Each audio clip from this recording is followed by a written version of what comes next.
आज़ादी, खुद मुख्तारी और दिफा पर समझौता ना करने के वाज़ेह इजहार का तारीखी दिन। पाकिस्तान को एटमी कुव्वत बने 27 साल मुकम्मल। योम तकबीर आज मिली जोशो जज्बे से मनाया जा रहा है। 28 मई 1998 को पाकिस्तान ने बलोचिस्तान में चागी के मकाम पर 5 कामयाब एटमी धमाके किए। नवाज शरीफ ने एटमी तजुर्बात करके मुल्की दिफा नाकाबिल तस्कीर बनाया। मुल्क भर में आज आम तातील, खसूसी तकरीबात, सेमिनार्स और रैलियाँ मुनक़िद की जाएंगी। सदर मुमलिकत आसिफ अली जरदारी और वज़ीर आज़म शहबाज शरीफ की योम तकबीर पर कौम को मुबारकबाद। 28 मई को मुल्क की खुद मुख्तारी के तहफ़्फ़ुज़ के अहद की तजदीद का दिन करार दिया। कहा, आज के दिन हमने अपनी जौहरी सलाहियतों का मुजाहरा किया और स्ट्रेटजिक दिफाई ताकत हासिल की। मुल्क की दिफा नाकाबिल तस्कीर बनाने पर साइंसदानों, इंजीनियर्स, सिविल और फौजी क़यादत को खराज तहसीन पेश। मुसल्लह अफ़वाज, chairman joint chiefs of staff committee और सर्विसेज चीफ्स की भी पाकिस्तानी अवाम को मुबारकबाद। के राय से फैसला किया गया कि यकम जुल्हज्जा 1446 हिजरी 29 मई 2025 बरोज जुमरात को होगी और ईद उल अज़हा 7 जून 2025 बरोज हफ्ता को इंशाअल्लाह होगी। पाकिस्तान में जुल्हज का चांद नजर नहीं आया। ईद उल अज़हा 7 जून बरोज हफ्ता होगी। चेयरमैन मरकजी रोयत हिलाल कमेटी अब्दुल खबीर आज़ाद का ऐलान। कहा, कराची, लाहौर, पिशावर, कोयटा समेत मुल्क के किसी हिस्से में चांद नजर न आने की कोई शहादत मौसूल नहीं हुई। उधर सऊदी अरब में जुल्हज का चांद नजर आ गया। मनासिक हज का रुकन आज़म वकूफ़ अरफा 5 जून को अदा किया जाएगा। सऊदी अरब समेत खलीजी ममालिक में ईद उल अज़हा 6 जून को मनाई जाएगी।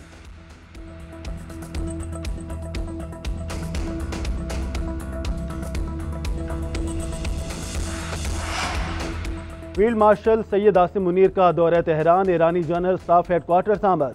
फील्ड मार्शल आसिम मुनीर की ईरानी chief of general staff major general Mohammad Bagheri से मुलाकात। खित्ते की सिक्योरिटी सूरत हाल और 2 तरफा दिफाई ताउन पर तबादला ख्याल। दिफाई राब्ते मजबूत बनाने और सरहदों पर सिक्योरिटी मैकेनिज्म बेहतर बनाने पर इतफाक किया गया। ISPR के मुताबिक फील्ड मार्शल सैयद आसिम मुनीर को ईरानी मुसल्लह अफवाज के दस्ते ने गार्ड ऑफ ऑनर पेश किया। इससे पहले उन्होंने वज़ीर आज़म के हमरा ईरानी क़यादत से मुलाकातें की। भारत को जग हसाई पर भी अकल न आई। नरेंद्र मोदी मार्के हक में तारीखी पटाई भूल गया। पाकिस्तानी नौजवानों को गोली मारने की धमकी। पाकिस्तान ने मोदी के बयानात इंतखाबी मुहिम का थिएटर करार दे दिया। आलमी बरादरी से इश्तियाल अंगेज बयानात का नोटिस लेने का मुतालबा। तर्जुमान दफ्तर खारजा का कहना है, पाकिस्तान अपनी सालमियत और खुद मुख्तारी का हर कीमत पर दिफा करेगा। मोदी ने सियासी भड़कबाजी की। एटमी रियासत के सरबराह का नफरत अंगेज और तशद्दुद को बढ़ावा देने का बयान परेशान कुन करार। इश्तियाल अंगेजी का मकसद कश्मीर से तवज्जो हटाना है। जौहरी खिते में तबलीग जंग बजाना गैर जिम्मेदाराना अमल है। अमरीका में पाकिस्तानी सफ़ीर रिजवान सईद शेख ने मोदी सरकार को खबरदार कर दिया। टीवी इंटरव्यू में कहा, भारत तौसी पसंदाना अज़ाइम का इजहार कर रहा है। इश्तियाल पसंदी का मकसद इंतखाबी खसारों पर पर्दा डालना है। मसला कश्मीर जनूब एशिया की तरक्की में सबसे बड़ी रुकावट है। अमरीकी क़यादत के बरवक्त और मौसर किरदार से पाक भारत जंग बंदी हुई। हालिया कशीदगी के बाद मसला कश्मीर उभर कर दुनिया के सामने आया। भारत में अपोजिशन लीडर राहुल गांधी ने मोदी की खारजा पॉलिसी को मुकम्मल नाकाम करार दे दिया। सोशल मीडिया पोस्ट में लिखा, पाकिस्तान के खिलाफ किसी मुल्क ने भारत का साथ नहीं दिया। वजीर खारजा जयशंकर के इंटरव्यू पर तनकीद करते हुए कहा, पहलगाम वाक़े के बाद पाकिस्तान की मजम्मत में किसी एक मुल्क ने भी भारत की हिमायत क्यों नहीं की। अमरीकी सदर ट्रंप को सालिसी के लिए किसने कहा। कुछ लो और कुछ दो की बुनियाद पर बात करने के लिए तैयार हैं। बताया जाए बानी PTI से क्या चाहिए। अलीमा खान का सवाल। एक बार फिर मुज़ाकरात की पेशकश कर दी। इस्लामाबाद हाई कोर्ट के बाहर मीडिया से गुफ्तगू में कहा, 2 साल से बताया नहीं जा रहा कि बानी PTI ऐसा क्या दें कि आप उन्हें रिहा कर दें। हमें धमकियां दी जा रही हैं मगर हम नहीं डर रहे। आप भी ना डरें और आकर बात करें। अलीमा खान ने मीडिया के सामने बैरिस्टर गौहर से 5 जून को भाई की रिहाई के बयान का जवाब मांग लिया। चेयरमैन PTI ने जवाब दिया कि उनका मकसद तो ये था, केस 5 जून को लगा तो बोगस होने की वजह से ख़त्म हो जाएगा। वज़ीर आला अली अमीन गंडापुर ने कहा, वो बानी PTI के साथ थे, हैं और रहेंगे।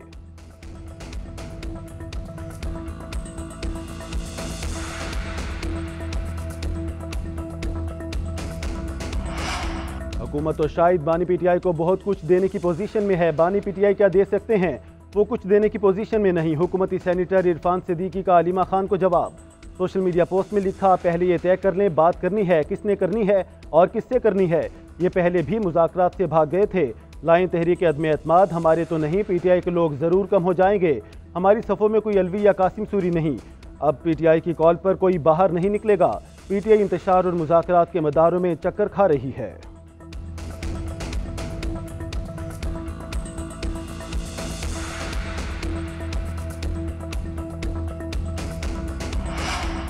पीटीआई ने खुद ही समझ लिया था कि वो सियासी जमात नहीं रही। सवाल यह है कि फैसले में आधे जीते हुए उम्मीदवारों को किसी जमात में जाने का हक दिया गया। क्या बेहतर ना होता कि तमाम उम्मीदवारों को यह हक दिया जाता?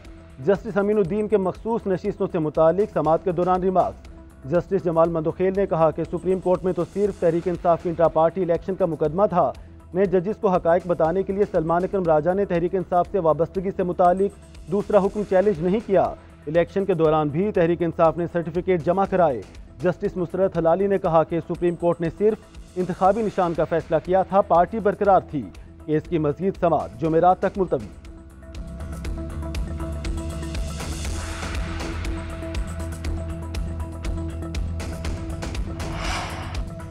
Justice Sarfraz Dogar Lahore high court में सीनियरिटी में 15वें नंबर पर और इस्लामाबाद हाई कोर्ट में पहले पर आ गए। इस्लामाबाद हाई कोर्ट के जजेस की सीनियरिटी थी, ट्रांसफर होकर आए जजेस की अपनी सीनियरिटी थी। जब जजेस ट्रांसफर होकर आए तो उन्हें सीनियरिटी किस कानून के तहत दी गई? जस्टिस नईम अख्तर अफगान का जजेस तबादला और सीनियरिटी केस में इस्तफसार। कहा, जजेस ट्रांसफर के हवाले से कौन सा असूल अपनाया जाएगा, आइन खामोश है। इस मामले में कौन सा असूल अपनाया गया कि जस्टिस सरफराज डोगर को ट्रांसफर के लिए चुना गया? जस्टिस शकील अहमद ने रिमार्क्स दिए, मुस्तकिल वैकेंसी का तरीकाकार आर्टिकल 175A में दिया गया है। अगर ये मुस्तकिल तबादला है तो फिर 175A मुअत्तल हो गया। अटॉर्नी जनरल ने कहा कि इस्लामाबाद हाई कोर्ट में ट्रांसफर जजेस की नई तकर्री नहीं हुई। जजेस ट्रांसफर पर आए हैं तो नए हल्फ की ज़रूरत नहीं। आईनी बेंच ने जुडिशल कमीशन इजलासों की मीटिंग मिनट्स तलब कर लिए।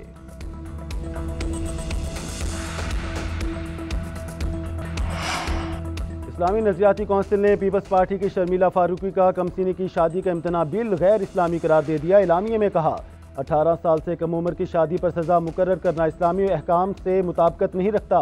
खैबर पख्तूनख्वा हुकूमत का इम्तना इज़्दवाज इत्तफाल बिल भी गैर इस्लामी करार।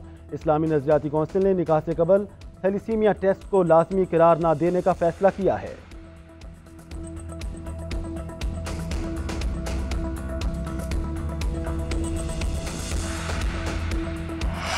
पंजाब में ट्रैफिक कवानीन की खिलाफ वर्जी पर जुर्माना 10 गुना बढ़ाने का फैसला। कम उम्र बच्चों की ड्राइविंग पर वालिद के खिलाफ मुकदमा दर्ज होगा।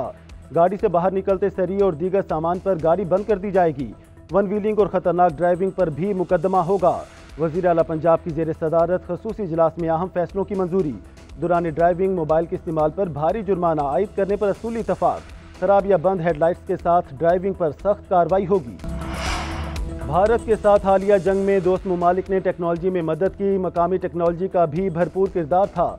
ज़रूरत इस बात की है ज़्यादा से ज़्यादा नौजवान IT की तरफ आएँ ताकि मुल्क की मईशत और तरक्की में किरदार अदा करें।